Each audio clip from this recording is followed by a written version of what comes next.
Assalamualaikum warahmatullahi wabarakatuh. Nama saya Muhammad Zainullah. Saya dari Universitas Mercu Buana, mahasiswa Teknik Mesin. Di sini saya akan mempresentasikan tentang kalimat efektif. Dalam struktur pembahasan kali ini, kita akan membahas definisi, ciri-ciri, pemilihan kata, perangkaian kalimat, penataan kalimat. Definisi kalimat efektif. Kalimat efektif adalah kalimat yang menyampaikan informasi yang sama dengan informasi yang diterima oleh pembaca. Jadi di sini kalimat yang disampaikan itu adalah kalimat yang sesuai ya. Jadi yang diterima oleh pembaca itu juga informasi yang sama. Jadi tidak berbeda. Kemudian ciri-ciri kalimat efektif itu terdiri dari kesatuan gagasan, kepararelan, kelogisan, kebervariasian, ketepatan, keringkasan, kesepadanan, kehematan, kecermatan, ketegasan, kebenaran struktur. Nah, kesatuan gagasan. Jadi kesatuan gagasan itu, kalimat efektif hanya mengandung satu kesatuan gagasan yang mengandung satu ide pokok.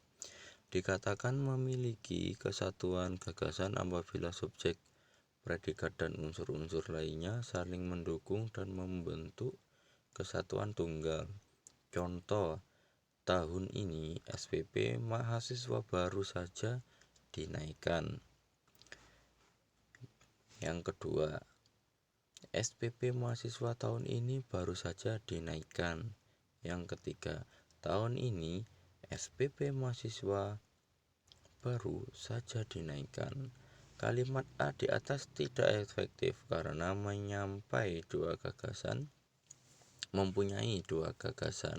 Sedangkan kalimat B dan C termasuk kalimat efektif karena hanya mempunyai satu gagasan.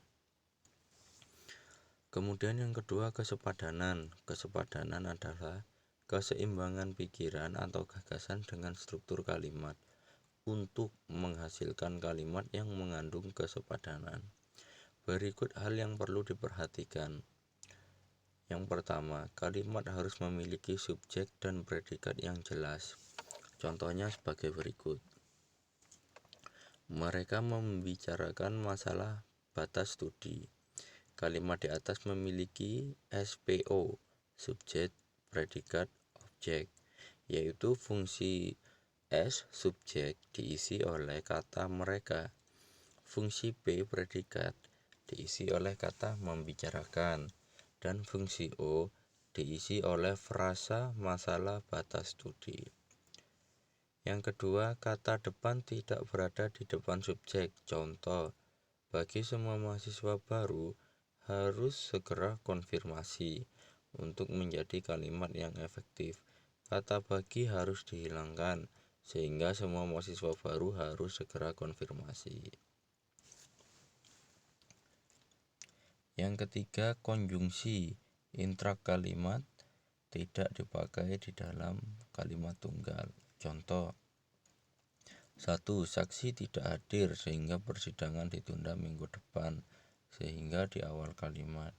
Yang kedua, saksi tidak hadir sehingga persidangan ditunda minggu depan sehingga di tengah kalimat. 3. Predikat tidak didahului konjungsi yang.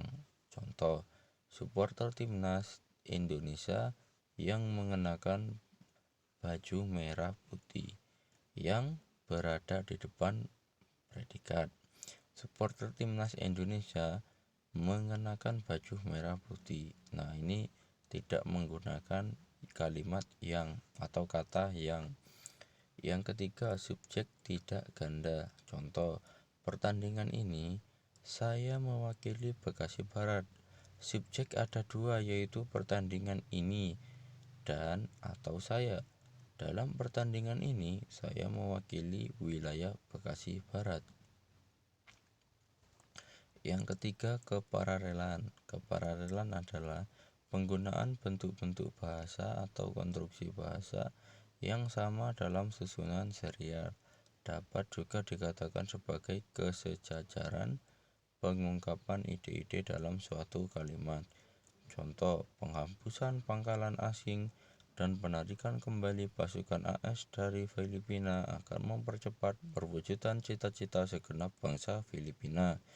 Kalimat di atas diisi oleh kata benda yang berupa penghapusan, penarikan, dan perwujudan yang memiliki bentuk dan makna yang sama. Yang keempat adalah kehematan. Kehematan menggunakan kata secara efisien dan tidak berlebihan, sehingga setiap kata yang digunakan memiliki fungsi yang jelas. Kehematan dapat ditempuh dengan cara A. Menghindari pengulangan subjek kalimat. Contohnya, mereka naik pentas begitu mereka tiba. Ada pengulangan subjek. Mereka naik pentas begitu tiba tanpa pengulangan karena merekanya satu. Berbeda dengan contoh yang di atasnya.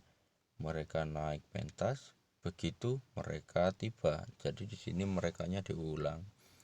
Terus yang B, menghindari kata hari, tanggal, bulan, dan tahun dalam hubungannya dengan nama hari, tanggal, bulan, dan tahun. Contoh, pemberontakan itu meletus pada tanggal 30 bulan September tahun 1965.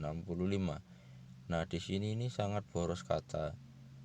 Tanggal, bulan, dan tahun seharusnya langsung saja pada 30 September 1965. Nah, berikut adalah contoh yang hemat. Pemberontakan itu meletus pada 30 September 1965. Kelogisan. Suatu kalimat dianggap logis apabila kalimat itu mengandung makna yang diterima akal sehat. Kalimat itu bermakna sesuai kaidah-kaidah nalar secara umum. Contoh kalimat tidak logis. Ayahnya mengejar bahasa Indonesia di sekolah. Nah, ini contoh yang tidak logis ini. Seharusnya contoh yang benar adalah ayahnya mengajarkan bahasa Indonesia di sekolah kami. Nah, ini logis. Ayahnya mengajari kami bahasa Indonesia. Ini juga termasuk kalimat yang efektif dalam kategori kelogisan. Yang keenam adalah kecermatan. Kalimat efektif ditulis secara cermat, tepat dalam diksi sehingga tidak menimbulkan tafsir ganda. Penempatan unsur-unsur kalimat yang tepat akan membantu pembaca untuk memahami makna kalimat secara jelas tanpa menimbulkan tafsir ganda. Contohnya, berdasarkan agenda sekretaris manajer personalia akan memberi pengarahan kepada pegawai baru. Di sini kalimat ini tidak cermat. Perbaikannya adalah berdasarkan agenda sekretaris, manajer personalia akan memberi pengarahan kepada pegawai baru. Nah, ini contoh kalimat yang cermat. 7. Kebervariasian. Untuk membuat kalimat yang tidak monoton dan menjemukan diperlukan adanya variasi. Kevariasian dapat ditempuh dengan berbagai cara berikut. Variasi dalam pembukaan kalimat. Frasa, keterangan, tempat, atau keterangan waktu diletakkan di awal kalimat. Contoh, dari desa yang terpencil, ia merantau ke Bandung. Terus contoh yang kedua, penggunaan frasa verbal. Merombak kendaraan tua adalah kegemarannya. Yang ketiga, penempatan klausa anak kalimat. Contoh, ketika ujian berlangsung, mahasiswa itu jatuh sakit. Yang kedelapan adalah ketegasan. Untuk mencapai ketegasan dan kecermatan dalam suatu tulisan, seorang penulis harus memperhatikan posisi bagian yang diutamakan. Hal itu dapat ditempuh dengan 1. Meletakkan bagian yang penting pada awal kalimat.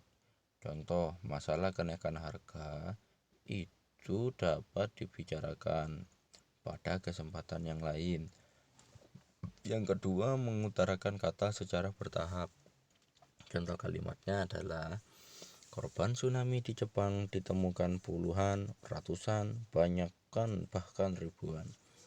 Yang ketiga, mempertentangkan ide yang ditonjolkan. Contoh, Surti gemuk tetapi gesit. Yang kesembilan, ketepatan. Setiap kata yang digunakan perlu dipilih secara tepat dan cermat sehingga dapat mewakili tujuan, maksud, atau pesan penulis. Contoh, posisi ketujuh korban saat ditemukan warga dan aparat kepolisian berada dalam satu ruangan. Tidak tepat. Ketujuh korban saat ditemukan warga dan aparat kepolisian berada dalam satu ruangan. Nah, ini adalah contoh kalimat yang tepat. Yang 10 adalah kebenaran struktur. Kebenaran struktur yaitu kebenaran kaidah bahasa seperti kejelasan struktur, hubungan fungsi, sintaksis, seperti subjek, predikat, objek, pelengkap, dan keterangan. Contoh, kepada hadirin dimohon berdiri. Fungsi subjek tidak jelas. Seharusnya hadirin dimohon berdiri. Ini adalah contoh kalimat yang strukturnya benar. Yang ke-11 adalah keringkasan. Ciri ringkas direalisasikan dengan tidak adanya unsur-unsur bahasa yang tidak diperlukan. Keringkasan ditandai dengan tidak adanya kata atau kalimat yang berlebihan. Contoh, nenek selalu memberi nasihat kepada cucu-cucunya. Bentuk panjang, nenek selalu menasihati cucu-cucunya. Ini adalah contoh kalimat yang ringkas. Pemilihan kata. Pilihan kata adalah kata-kata yang dipakai seseorang pembicara atau penulis. Untuk menghasilkan tulisan yang baik, diperlukan pilihan kata yang cermat dan tepat. Suatu pilihan kata dinyatakan tepat apabila kata itu mengungkapkan maksud penulis dengan secermat-cermatnya.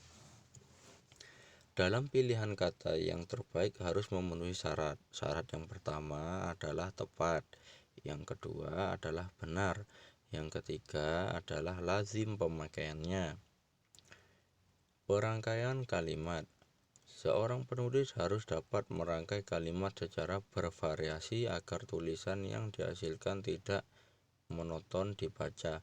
Contohnya, sesuai dengan etika berdagang, dengan alasan apapun, pemodal besar tidak boleh menggusur pedagang kecil. Kalimat di atas dapat dibagi menjadi 3 bagian, yaitu A. Sesuai dengan etika berdagang, B. Dengan alasan apapun, C. Pemodal besar tidak boleh menggusur pedagang kecil. Variasi kalimat yang mungkin. A. Dengan alasan apapun, pemodal besar tidak boleh menggusur pedagang kecil sesuai dengan etika berdagang. Nah, ini adalah pola BCA. Pemodal besar tidak boleh menggusur pedagang kecil sesuai dengan etika berdagang dengan alasan apapun. Pola CAB. Penataan kalimat dalam paragraf. Kalimat-kalimat yang dirangkai menjadi suatu paragraf harus memiliki tatanan ide yang apik, mengalir tanpa lompatan-lompatan ide yang mengejutkan. Untuk itu, ada 2 hal yang harus dipertimbangkan dalam menuangkan gagasan dalam kalimat, yaitu 1. Fokus dan latar belakang, 2. Informasi. Fokus dan latar belakang. Sebuah gagasan yang dimaksudkan sebagai fokus diungkapkan dalam klausa induk. Gagasan lain yang merupakan latar belakang diungkapkan dalam klausa anak. Contoh, ketika pulang siang-siang kemarin, dan melihat adik saya, Bimoli, sedang di kebun. Saya berteriak memanggilnya, ia tidak menjawab. Dari kalimat di atas, ketika pulang siang-siang kemarin dan melihat adik saya, Bimoli, sedang di kebun adalah latar belakang, sedangkan saya berteriak memanggilnya adalah fokus. Informasi. Dalam hal ini, penataan kalimat ada dua jenis informasi. Informasi lama bisa disebut IL dan informasi baru atau IP. Informasi lama adalah gagasan yang menurut penulis sudah diketahui pembaca, sedangkan informasi baru adalah gagasan yang menurut penulis belum diketahui oleh pembaca. Sebelum menyampaikan informasi baru, penulis harus terlebih dahulu memaparkan informasi lama. Contohnya, rumah ayah ada 4 kamar tidurnya dan 2 kamar tamunya. B. Di depan rumah ada sebuah kebun yang luas. C. Di kebun itu ayah menanam banyak bunga. Penataan IL dan IB dari paragraf di atas yaitu rumah informasi lama, rumah informasi lama, kebun informasi baru, kebun informasi lama, bunga adalah informasi baru. Nah, sekian presentasi yang bisa saya sampaikan.